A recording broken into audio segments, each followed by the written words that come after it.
With the rise of new grading companies, everybody's asking, is PSA still the best? Today, we're going to be looking at the top 3 companies that are in the game right now for Yu-Gi-Oh! And Pokemon, and we're going to see which one stands at the very top. Let's get into it.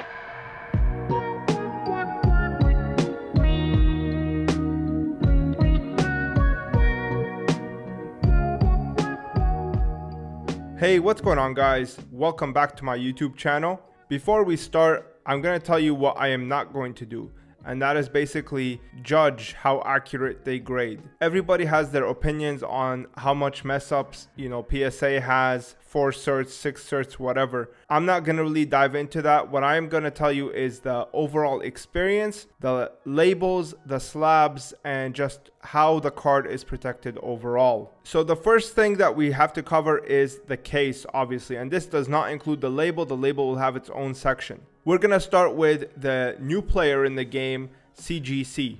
I want to tell you guys right off the bat that when I first got this card in and I held the case, I was pretty blown away, to be honest with you.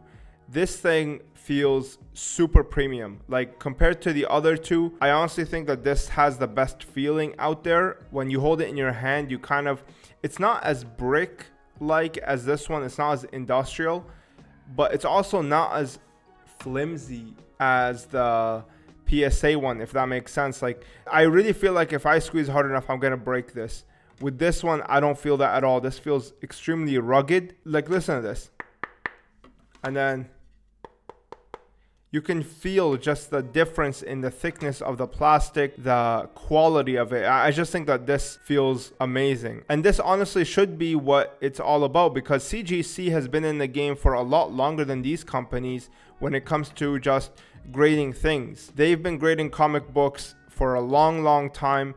They are the major player when it comes to key issues. So when they started doing graded Yu-Gi-Oh cards and Pokemon cards, I was extremely excited because they're going to bring all that they've learned in the other industry to this market here. And it really shows with this case. Honestly, this feels extremely nice in the hand, and I like this one more than the other two by far. One last thing I want to mention about the CGC case is the amazing clarity. I'm not sure what they're doing, like what type of acrylic they're using here, but it's like the card doesn't even have a case on top of it. I guess when we're looking at these cases, displayability should be a big factor when it comes to these, and in my opinion, I think that this one displays the best out of all of them as well. So not only does it feel the best, I think that the plastic or acrylic that they use here is like 10 times better than any of these two right here. That is the case for CGC.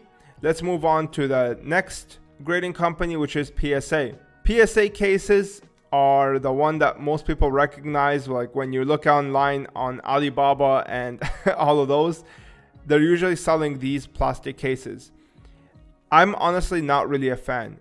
This is not even including all the iterations that PSA did when it comes to Pokemon and Yu-Gi-Oh! I mean, this is an older case and you can tell that it doesn't fit the card properly. But I can say for all the iterations, in terms of Yu-Gi-Oh! And Pokemon, it really doesn't hold up against CGC. Like, CGC truly feels like it's 2 or 3 times the premium that this does. Even when my wife held this one, she was like, wow, like this feels amazing in the hand. I really can't say the same about PSA. With that being said, it does have the second highest clarity. So in terms of the overall displayability, I could say that CGC is number 1, PSA is number 2, and then BGS is number 3. In terms of flimsiness, like I said, man, I really feel like if I squeeze this hard enough, I can break it. That really says something about the overall like quality of the case.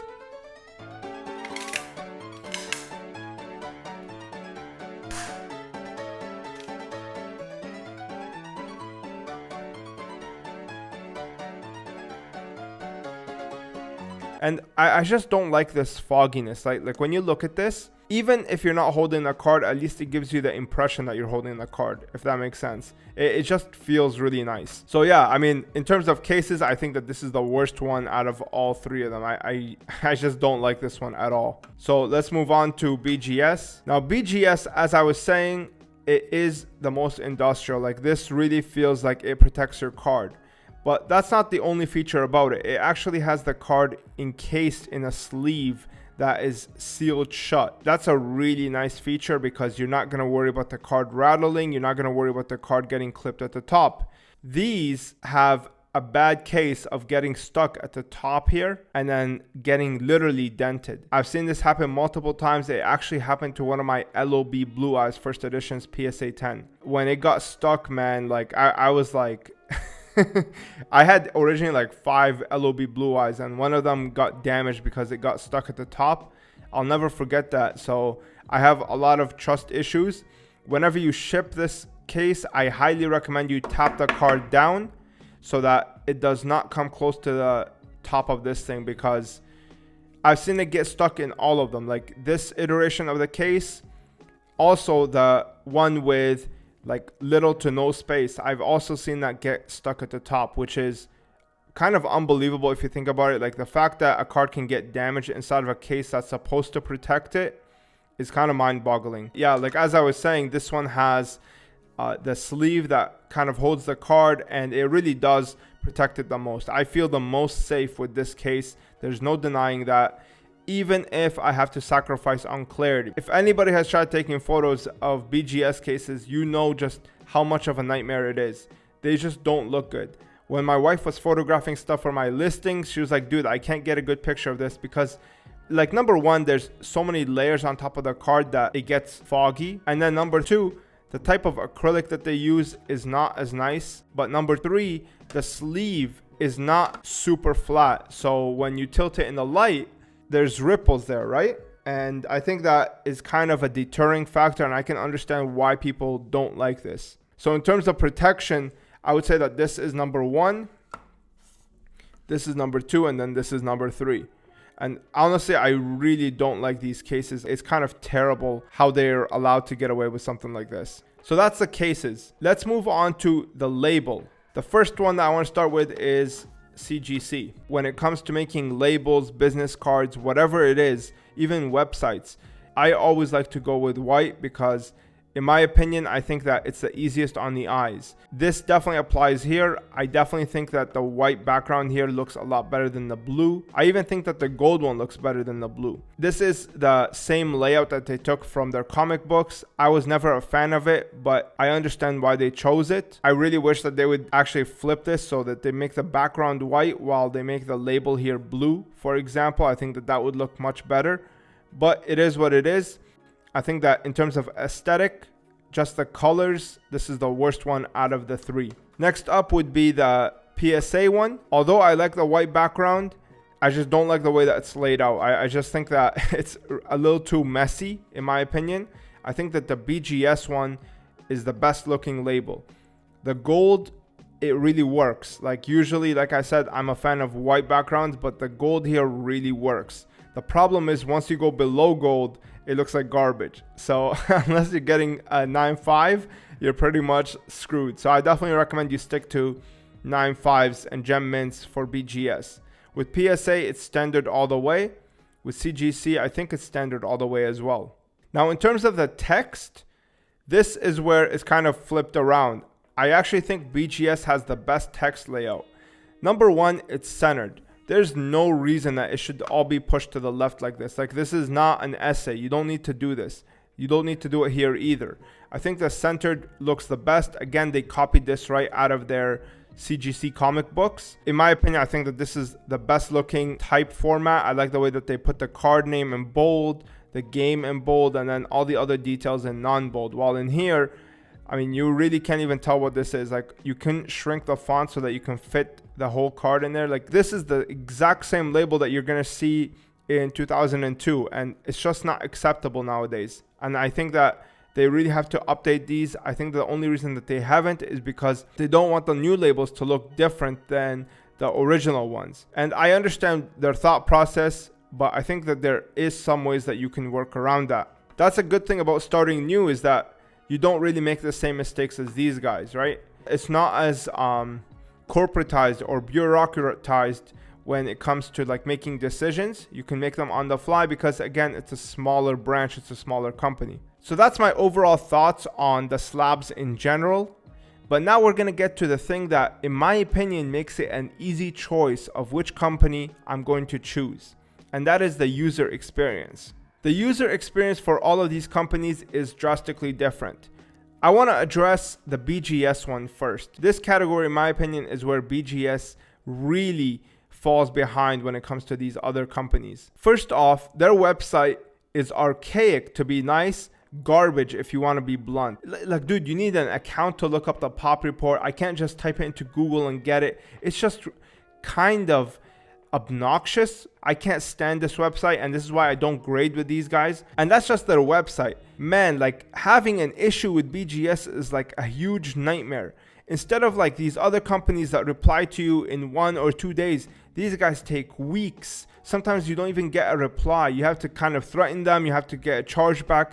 I have just had bad experiences with BGS. I could not recommend them to anybody, honestly. I love already graded cards by them, but I will never send them a single card. I will never pay them a dime of my money until they fix their website. It is kind of unbelievable that in 2022, if you want to sub a card like this, you have to sub it via paper and sending it in the mail. And this is why I think that I can definitely see this company getting eclipsed, because they are just sitting on their ass, not doing anything or competing with the competition. All right, so yeah, rant is over on that. Next up is PSA.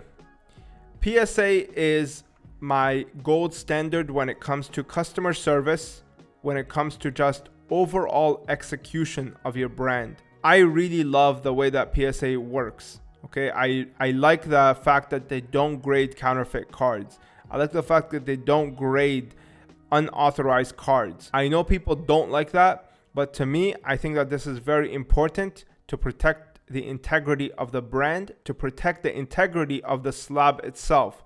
If they just graded anything, that is a disservice to, number one, the collector, and number two, the Yu-Gi-Oh brand itself. If they even grade an unauthentic card, they will pay you out. Even the Blue Eyes White Dragon that they damaged inside of their case, they paid me out for. When they graded a bunch of silver stamps, they literally, along with Gezi TCG, went and contacted all of the owners that have this, and they told them that we will pay you for it so that we can take it off and delist it. That, in my opinion, is what a real company does. These two, they will grade anything. You send them anything, you give them your money, they will grade it. They don't care. And I don't really like that. I think that that kind of devalues the slab, that devalues the authentication, if that makes sense. And although PSA has a piece of crap, garbage Alibaba case, I will still continue to use PSA because at least their service is something that they are proud of. Now, I understand, and I'm not trying to be oblivious or try to ignore the fact that PSA also retains the most amount of value. And in my opinion, that's because the biggest whales have PSA cards. Like, if you want to think about it logically, if I'm a collector, right, and I've collected 10 PSA 10s, and I want to buy the next ultimate rare in, Yu-Gi-Oh! GX, am I randomly going to just ditch all of the PSA 10s I just spent money on to go buy BGS or CGC? That's highly unlikely. I don't think many people will do that. And this is why some of the biggest money is behind PSA, is because they've already bought into PSA. So that's the selling point, in my opinion. That is their bread and butter, if that makes sense, for why a lot of the high-end collectors choose to grade with PSA and not the other ones. I think the secondary market can change if the new wave of collectors start adopting these other companies. So yeah, that's my thoughts overall on these. If I was to choose just protection, I would definitely go with BGS. If I was to choose displayability, I would go with CGC. I really hope that CGC takes off in the Yu-Gi-Oh world because I would love to get my stuff graded with them. Let me know what you guys think in terms of grading. Would you rather grade with PSA and why, CGC and why, and BGS and why? Check out the links in the description below if you want to help me keep doing this. Thanks for watching, guys. I hope you enjoyed that and I hope you learned something. I'll see you in the next one. Peace.